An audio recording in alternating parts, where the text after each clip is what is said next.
चिंतन श्री गुरुदेव दत्त श्री स्वामी समर्थ सर्वांना.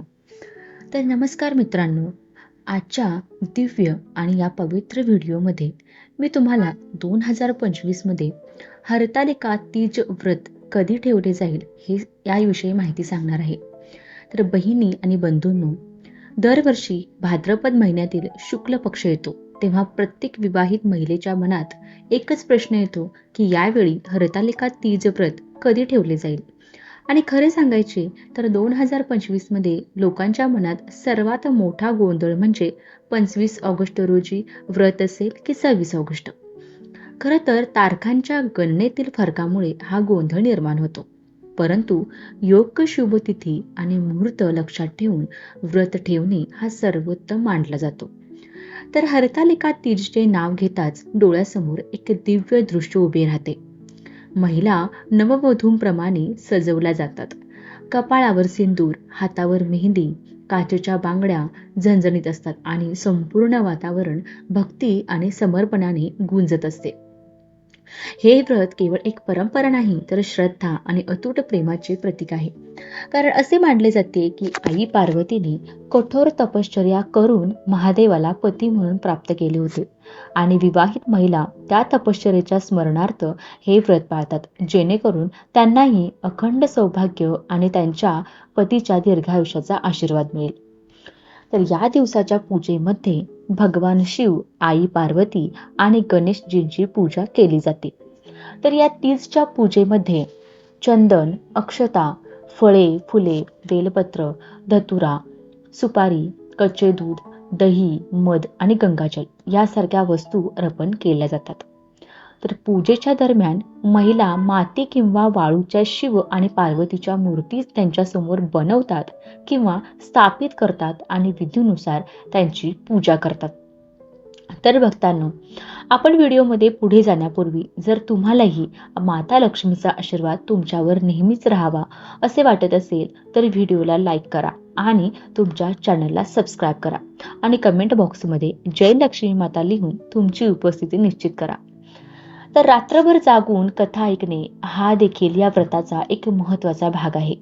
तर हरतालिका तीज हा सर्वात कठीण व्रत असल्याचे मानले जाते. कारण या दिवशी महिला निर्जला व्रत पाळतात, म्हणजेच त्या अन्न खात नाहीत किंवा पाणी पित नाहीत. उपवासाचे नियम खूप कडक आहेत. या दिवशी नखे कापणे, केस कापणे, भांडणे किंवा अपशब्द वापरणे हे अतिशय अशुभ मानले जाते.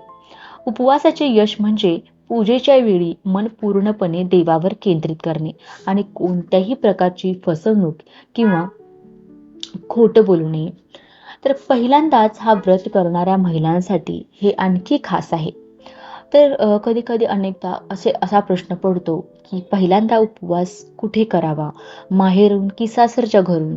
तर परंपरा सांगते की पहिला उपवास हा माहेरूनच केला जातो आणि आई वडिलांकडून मिळालेले हे संस्कार स्त्रियांसाठी आयुष्यभर शुभ ठरतो.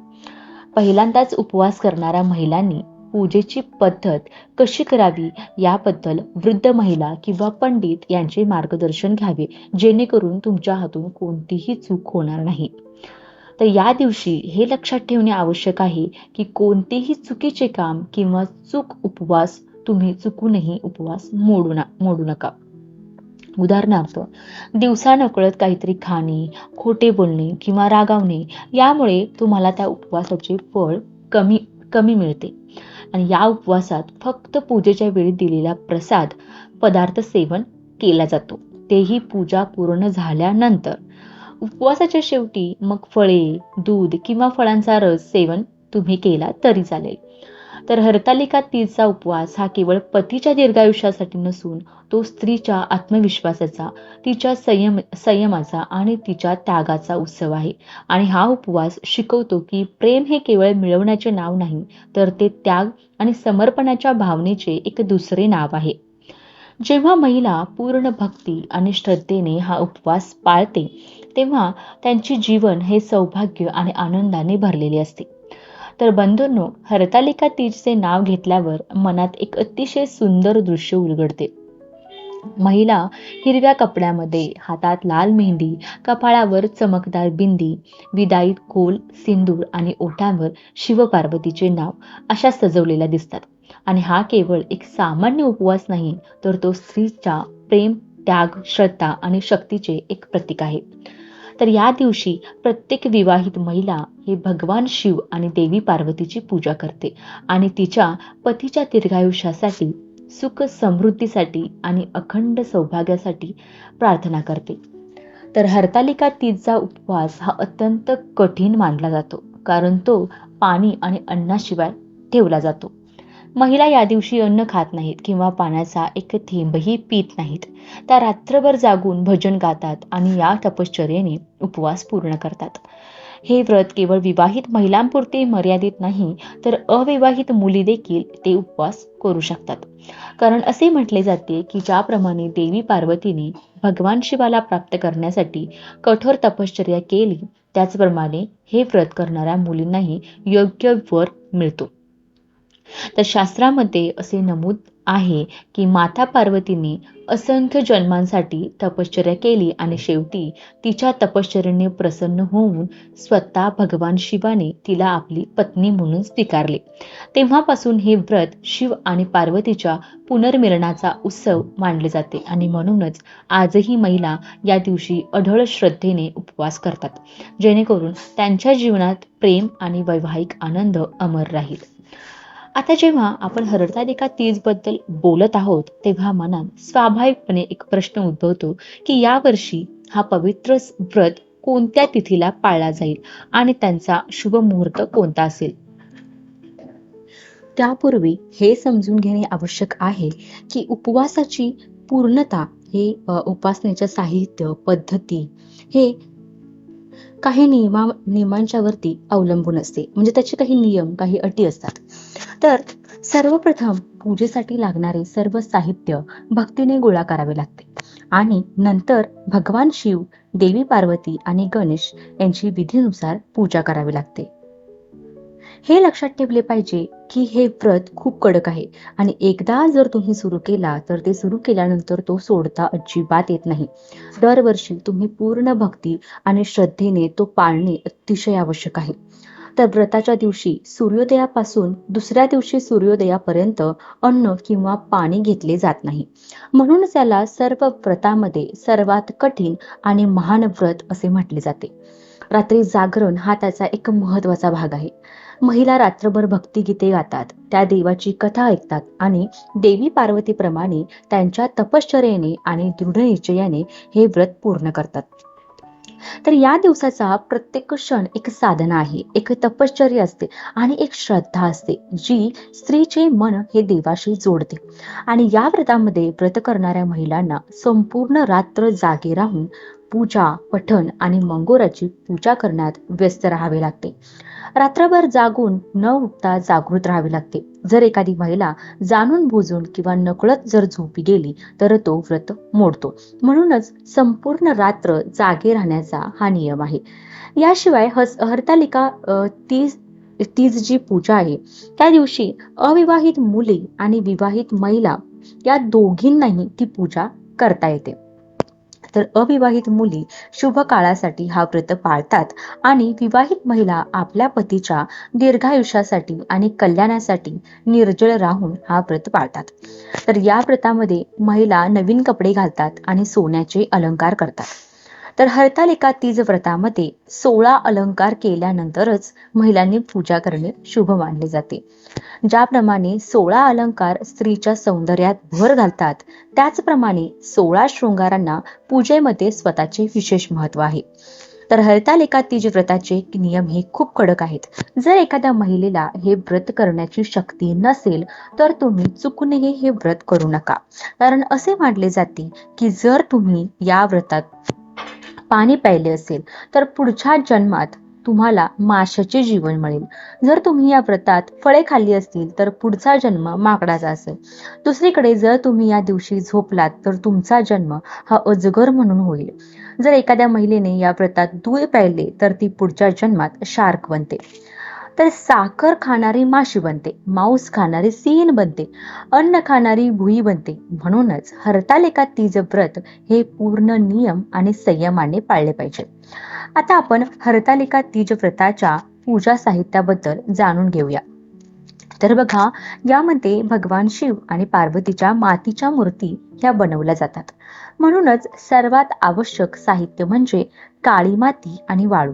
याशिवाय लाल कापड, केळीचे पान, साती, बेलाचे पान, शमीचे पान, धतुरा, धतुरा म्हणजे धोत्राचं फूल जे असतं ते, अंकेदाचे फूल, राख, पाण्यासह नारळ, गुलाबाच्या फुलाची माळ किंवा दुर्वा, पाने, रथाचे फळ, सुकामेवा, मिठाई आणि बेसनापासून बनवलेले सेवक, तसेच मेकअप साहित्यासाठी कपडे, धोतर किंवा टॉवेल, तूप, कापूर, पांढरे चंदन, रोली, सिंदूर, कलश, परत गंगाजल, पंचामृत, दूध, दही, तूप, मध आणि साखर यांचं पंचामृत, आंब्याचे पान, सुपारी, लवंग, वेलची इत्यादींचा योग्य पूजेसाठी आपण वापर त्या दिवशी करावा. आता आपण हरतालिका तीजची पूजा पद्धत जाणून घेऊया. तर बघा, हरतालिका तीजची पूजा ही प्रदोष काळात केली जाते. पूजेसाठी प्रथम भगवान शिव आणि देवी पार्वती आणि गणेश यांच्या मातीच्या मूर्ती बनवा. त्यानंतर तुम्ही फुलांचा माळ बनवून त्यांना सजवा छान. पूजेदरम्यान विवाहित महिलांनी नवीन कपडे परिधान करा आणि सोन्याची सजावट त्यांनी जास्तीत जास्त करावी. त्यानंतर लाकडी स्टूल किंवा पान ठेवावे आणि त्यावर लाल कापड पसरवावे. आता स्टूलवर स्वस्तिक बनवा आणि केळीचे पान त्याच्यावरती ठेवा. त्यानंतर या तिन्ही मूर्तींना जागा द्या. आता एक कलश त्याच्यावरती स्थापित करा. कलश मुठभर तांदळावर ठेवा आणि त्यात स्वस्तिक बनवा. कलशामध्ये थोडेसे पाणी, गंगाजल, हळद, सुपारी आणि एक नाणे त्याच्यामध्ये घाला. नंतर एक आंब्याचे पान ठेवा आणि त्यावर तांदळाने भरलेली जी वाटी आहे ती त्याच्यावरती ठेवा आणि त्यावर दिवा लावा. कलश पूजेनंतर झाली त्याच्यानंतर भगवान शिव, देवी पार्वती आणि गणेशजी यांची योग्य पद्धतीने तुम्ही पूजा करा. त्यांना सजवा. महिलांनी माता गौरीजींना सुहाग वस्तू अर्पण कराव्यात. भगवान शिवाला धोतर किंवा टॉवेल अर्पण करावे आणि विधिवत पूजा केल्यानंतर हरतालिका तीज व्रताची कथा वाचली जाईल. ऐका आणि नंतर ती कथा पूर्णपणे ऐका, कारण त्या कथेचंच त्या दिवशी खूप महत्व आहे. ती कथा अगदी आवर्जून, कारण ती वाचलीच पाहिजे, कारण ती कथा वाचल्याशिवाय त्या व्रताला काहीच अर्थ नाही. तर ती कथा अगदी तुम्ही मनापासून ऐका आणि नंतर देवाची आरती करा, ज्यामध्ये तुम्ही प्रथम भगवान गणेशाची आरती करावी आणि नंतर भगवान शिव आणि नंतर माता पार्वतीजींच्या आरतीला तुम्ही आरती करू शकता. आता पूजा केल्यानंतर भगवानांना तुम्ही प्रदक्षिणा घाला आणि त्यांचे आशीर्वाद घ्या. नंतर रात्री जागरण करा, भजन कीर्तन करा आणि त्यानंतर दुसऱ्या दिवशी सकाळी स्नान करून तुम्ही पुन्हा पूजा करा आणि माता पार्वतीजींना सिंदूर अर्पण करा, ज्यातून विवाहित महिला या सुहाग घेतात आणि काकडी, घेरकी आणि हलवा अर्पण करतात. त्यानंतर तुम्ही प्रसाद खाऊन उपवास सोडावा.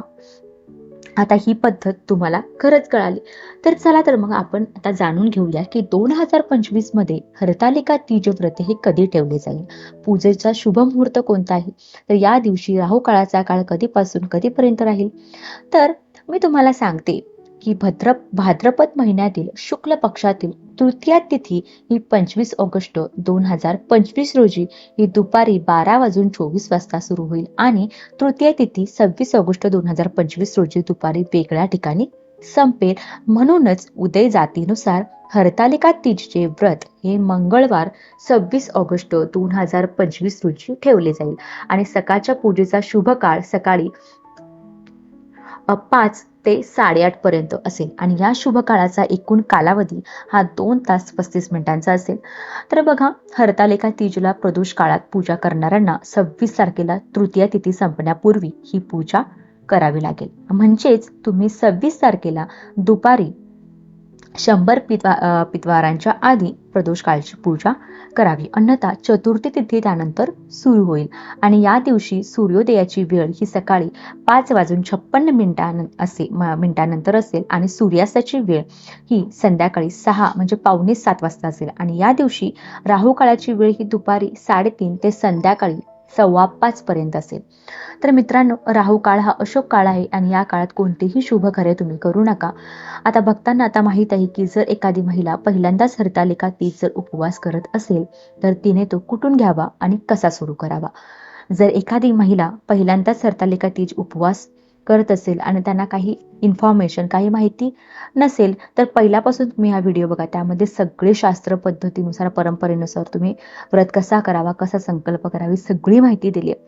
तर ते उपवास करणे म्हणजेच, उपवास सुरू करणे म्हणजेच हे व्रत आता संपूर्ण तुम्ही आयुष्यभर ठेवलंच पाहिजे. एकदा उपवास सुरू केला की तो वर्ष ज्या वर्षी येईल प्रत्येक वर्षी तो उपवास तुम्हाला करावाच लागेल. तो अजिबात तुम्हाला मोडायचा नाहीये.